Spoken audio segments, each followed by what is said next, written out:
ஏதாவது ஒரு சின்ன விஷயம் புது விஷயம் நமக்கு வர்றது அதில். ஏன்னா நம்முடைய புரிதல்கள் மாறுறது இல்லையா?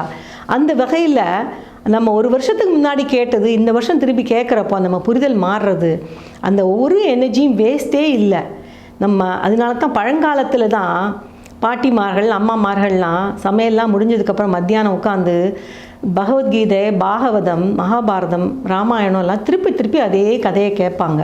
அதே கதையை ஒரு ஆள் வாசிப்பாங்க, எல்லாரும் உட்காந்து கேட்பாங்க. என்ன நல்ல விஷயங்களை காது குளிர கேட்க வேண்டும், நல்ல விஷயங்களை பேச வேண்டும், நல்ல விஷயங்களை பார்க்க வேண்டும். ஏன்னா எல்லாமே ஒரு நல்ல ஒரு வைப்ரேஷன் தான். அதில் ஒரு எனர்ஜி லாஸும் இல்லை, எனர்ஜி க்ரியேஷன், அந்த வைப்ரேஷன் க்ரியேட் பண்ணுறது அப்படிங்கிறத புரிஞ்சுக்கிட்டேன்.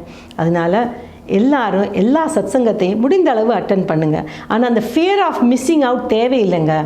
அதுவும் ஒரு மாஸ்டர் சொன்னாங்க, அந்த ஃபியர் ஆஃப் மிஸ்ஸிங் அவுட் தேவையில்லை. ஏன்னா நம்ம நம்பிக்கையை போடுவோம். நமக்கு ஒரு விஷயம் தெரியும்னா I trust in the universe totally அப்படின்னு நினச்சிங்கன்னா நமக்கு தேவையான விஷயம் கட்டாயம் அது யார் மூலமாக வந்து சேரும்.